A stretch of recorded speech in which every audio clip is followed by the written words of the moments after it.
नमस्कार दोस्तों, स्वागत है आप सभी का एक बार फिर से। दोस्तों, सूर्यदेव के 5 ऐसे पुत्र थे जिन्हें दुनिया में श्रेष्ठ माना गया है और नंबर 1 वाले की शक्ति जानकर आप दंग रह जाएंगे, क्योंकि दुनिया का हर इंसान इनसे डरता है। सूर्यदेव जो पूरे संसार को अपने प्रकाश से रोशन करते हैं, उन्हें ब्रह्मांड के 9 ग्रहों में सबसे ऊंचा दर्जा प्राप्त है, इसीलिए वह 9 ग्रहों के राजा कहे जाते हैं। दोस्तों, क्या आप जानते हैं भगवान सूर्यदेव की 2 पत्नियां हैं, जिनमें से एक का नाम संध्या और दूसरी का नाम छाया है। और इन दोनों पत्नियों से उनके 10 पुत्र हुए, लेकिन इनमें से सिर्फ 5 ही सबसे श्रेष्ठ और शक्तिशाली थे। सबसे पहले हम कम शक्तिशाली से शुरू करेंगे और सबसे ज़्यादा शक्तिशाली पुत्र तक जाएंगे। नंबर 5 पर आते हैं अश्विनी कुमार। धर्मशास्त्र के अनुसार संध्या विश्वकर्मा की पुत्री थी। विश्वकर्मा ने अपनी पुत्री संध्या का विवाह सूर्यदेव से करवा दिया, लेकिन शादी के थोड़े समय बाद संध्या परेशान हो जाती है, क्योंकि सूर्य का तेज और गर्मी इतनी ज़्यादा होती है कि संध्या से बर्दाश्त नहीं होती। हालांकि विवाह के बाद देवी संध्या ने यम और यमी को जन्म दे चुकी थी, लेकिन अभी भी सूर्यदेव के प्रचंड तेज से वो परेशान थी। इसलिए सूर्यदेव के तेज को कम करने के लिए देवी संध्या तपस्या करने चली गई और सूर्यदेव को पता न चले, इसलिए अपना दूसरा रूप, जिसका नाम छाया था, उसको सूर्यदेव के पास छोड़ दिया और खुद तपस्या के लिए चली गई। लेकिन कुछ दिन बाद सूर्यदेव को छाया पर शक होता है। तब सूर्यदेव के पूछने पर छाया सब बता देती है। तब सूर्यदेव अपनी दिव्य दृष्टि से देखते हैं कि संध्या भूमि का रूप बनाकर तपस्या कर रही है।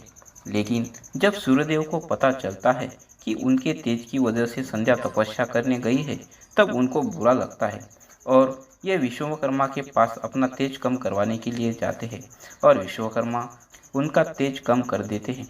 तब सूर्यदेव घोड़े का रूप बनाकर देवी संध्या के पास जाते हैं और संध्या उनके तेज को कम देखकर बहुत खुश होती है और वही दोनों सहवास करते हैं। तब उनके 2 जुड़वा पुत्र होते हैं, जिनका नाम होता है अश्विनी कुमार। अश्विनी कुमारों को देवताओं का चिकित्सक माना जाता है। उन्होंने ही महाभारत में माधुरी के आह्वान के द्वारा नकुल और सहदेव जैसे पुत्र प्रदान किए थे। अश्विनी कुमार सायंकाल में रथ पर बैठकर आकाश में भ्रमण के लिए निकलते हैं। नंबर 4 पर आते हैं सुग्रीव। शायद इस बात को बहुत ही कम लोग जानते होंगे कि रामायण की सुग्रीव सूर्य के पुत्र हैं। इनके जन्म की कथा बड़ी ही रोचक है।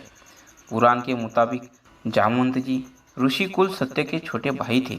ऋषिकुल सत्य के आश्रम के पास पंपा नामक एक सरोवर था और उस सरोवर को एक वरदान था, जो भी उसमें गिर जाता था तो वह स्त्री बन जाता था। जामवंत जी अपनी मस्ती में थे और गलती से उस सरोवर में जा गिरे और जब वे बाहर आए तब वे स्त्री बन चुके थे। अब उनका नाम जामवंती हो गया था। जब सूर्यदेव की नज़र जामवंती पर पड़ी तब वह उनके रूप पर बहुत ज़्यादा मोहित हो गए और उनके सहवास से ही सुग्रीव पैदा हुए। सुग्रीव बल में जामवंत के समान ही बलशाली थे। अब आप रामायण का किष्किंधा कांड और सुंदरकांड और साथ ही लंका कांड पढ़ेंगे, तब आपको पता चलेगा कि सुग्रीव और श्रीराम घनिष्ठ मित्र थे और उनकी मित्रता निभाने के लिए ही श्री राम ने सुग्रीव के भाई बाली को छल से मार दिया था। सुग्रीव के पास बल की कोई कमी नहीं थी और ये कर्ण के समान ही बलशाली माने जाते हैं। बाद में इन्होंने किष्किंधा पर राज किया और वानर सेना के साथ माता सीता का पता लगाने के लिए भगवान श्री राम की मदद भी की। नंबर 3 पर आते हैं हम सबके चहेते सूर्यपुत्र कर्ण। सूर्यपुत्र कर्ण, जिन्हें महाभारत में महारथी सर्वश्रेष्ठ योद्धा माना जाता है। दुर्वासा ऋषि के वरदान की वजह से कुंती ने सूर्यदेव का आह्वान करके सूर्यदेव से कर्ण को प्राप्त किया था। वैसे तो कर्ण को लोग पांडुपुत्र भी कहते हैं, परंतु कर्ण कुंती और पांडु के विवाह से पहले ही हो गए थे और लज्जा की वजह से कुंती ने कर्ण को नदी में छोड़ दिया था और एक सूत ने कर्ण को पाला पोसा और जिस स्त्री ने उनका पालन पोषण किया था उनका नाम राधा था। कर्ण एक कवच और कुंडल के साथ ही जन्मे थे, जिसकी वजह से उनको हराना आसान नहीं था। कर्ण को महाभारत काल का सबसे बड़ा दानी भी माना जाता है। वे एक श्रेष्ठ योद्धा थे, इसलिए गुरु परशुराम जी ने उन्हें महाभारत का सबसे बड़ा योद्धा घोषित किया था और साथ ही साथ बेहद शक्तिशाली भी माना था। और यहाँ तक कि परशुराम जी कर्ण को अपना सर्वश्रेष्ठ शिष्य भी मानते हैं। इनके पास गुरु परशुराम जी के दिए गए कई सारे अस्त्र शास्त्रों का ज्ञान था। वेदव्यास जी महाभारत में कर्ण की व्याख्या करते समय लिखते हैं कि कर्ण को अपने हिस्से का अधिकार कभी नहीं मिला। वास्तव में हस्तिनापुर की गद्दी के असली वारिस कोई और नहीं बल्कि कर्ण ही थे, किंतु अपनी मित्रता निभाने के लिए कर्ण ने अधर्म का साथ दिया और अर्जुन को छल से कर्ण का वध करना पड़ा। नंबर 2 पर आते हैं शनिदेव। स्कंद पुराण के काशी खंड में उल्लेख है कि शनिदेव सूर्यदेव और उनकी पत्नी संध्या की छाया के पुत्र है। शनिदेव की माता छाया होने की वजह से उनका रंग काला है। सूर्यदेव प्रकाश फैलाने वाले देवता है और शनिदेव के नीलमणि रूप के वजह से वो हमेशा शनिदेव से रुष्ट रहते थे। शनिदेव बचपन से ही क्रोधी स्वभाव के थे। काशी खंड में उल्लेख है कि जब शनिदेव छाया गर्भ में थे तो छाया ने भगवान शिव की कठोर तपस्या की थी। भूख प्यास धूप और गर्मी सहने की वजह से गर्भ में पल रही संतान पर इसका प्रभाव होने की वजह से शनिदेव जी का रंग काला पड़ गया। सूर्यदेव को इस बात का संदेह था कि शनिदेव मेरा पुत्र नहीं हो सकता क्योंकि उनका रंग काला था। इस वजह से सूर्यदेव ने शनिदेव की माता छाया का अपमान भी किया और अपनी माता का अपमान शनिदेव से सहन नहीं हुआ और उन्होंने सूर्यदेव पर अपनी दृष्टि डाल दी, जिस कारण सूर्यदेव उनकी शक्ति से काले पड़ गए। बचपन में शनिदेव ने महादेव की कड़ी तपस्या की थी। शनिदेव की कठोर तपस्या से प्रसन्न होकर महादेव ने उन्हें वरदान दिया था कि वह कर्मफल दाता बनेंगे और नवग्रह में हमेशा उच्च स्थान में रहेंगे, और उनको वरदान दिया कि वे केवल मनुष्य ही नहीं बल्कि देवताओं के भी अच्छे बुरे कर्मों पर नज़र रखेंगे। यही वजह है कि हर इंसान और देवता भी शनि की दृष्टि से बचते हैं। नंबर 1 पर आते हैं धर्मराज यमराज। यमराज सूर्यदेव और उनकी पत्नी संध्या के सबसे ज्येष्ठ पुत्र थे। भगवान सूर्यदेव के सबसे बड़े पुत्र होने के कारण उनमें भी अपने पिता जैसे लक्षण हुए, जैसे कि अनंत काल तक कार्य करते रहना, नियमित कार्य करते रहना, नीति नियम से चलना और हमेशा धर्म का पालन करना। इसीलिए उन्हें धर्मराज भी कहा जाता है। आमतौर पर यमराज को मृत्यु के देवता के रूप में माना जाता है। यमराज मनुष्य के मरने के बाद उनके कर्मों का लेखा जोखा करते हैं और उसे स्वर्ग या नरक में स्थान प्रदान करते हैं। साथ ही वे आत्मलोक का भी संचालन करते हैं। जब तक आत्मा पुनर्जन्म नहीं लेती तब तक वह धर्मराज के अधिपति में रहती है। अगर पौराणिक कथाओं को जाने तो यमराज संध्या के पुत्र थे और शनिदेव संध्या के दूसरे रूप छाया के पुत्र थे।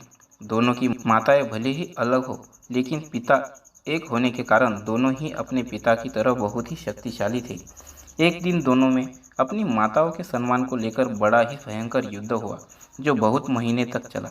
कई महीनों युद्ध चलने के बाद जब कुछ नतीजा नहीं निकला तब शनिदेव ने महादेव के द्वारा दी गई शक्तियों से यमराज को अपने दंडास्त्र मार दिया था। लेकिन यमराज के मरने के बाद सूर्यदेव और उनकी दोनों पत्नी छाया और संध्या व्याकुल हो गई और उन्होंने महादेव का आह्वान करके उन्हें दोबारा जीवित करने की प्रार्थना की। लेकिन महादेव ने यमराज को जीवित करने से मना कर दिया। तब शनिदेव ने महादेव से कहा, यमराज देवताओं के पुत्र है, लेकिन ना तो उन्हें कोई दैवीय शक्ति मिली थी और ना ही उन्होंने अमृत का पान किया था, जिसकी वजह से उनकी मृत्यु हुई है। और उसी समय महादेव और भगवान विष्णु मृत्यु के देवता का चयन करने वाले थे, जिसका आधार मृत्यु के चक्र को पूरा करना था। तब महादेव ने कहा कि यमराज ने मृत्यु के चक्र को सबसे पहले पूरा किया है, इसलिए उनको न केवल जीवित होने का अधिकार है बल्कि उन्हें मृत्यु का देवता बनाना भी जरूरी है। इसलिए इस तर्क से भगवान विष्णु सहमत हुए और उन्होंने यमराज को जीवित करके उन्हें मृत्यु के देवता के रूप में नियुक्त कर दिया।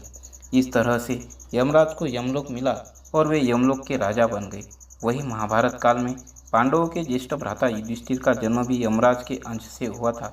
यमराज की जुड़वा बहन यमी है, जो कि एक नदी है जिनको हम आज यमुना के नाम से जानते हैं। आज पूरा ब्रह्मांड यमराज जी से भय खाता है। हर कोई जीवित रहना चाहता है, लेकिन ऐसा नहीं है और आखिर में सबको यमराज के पास ही जाना होता है।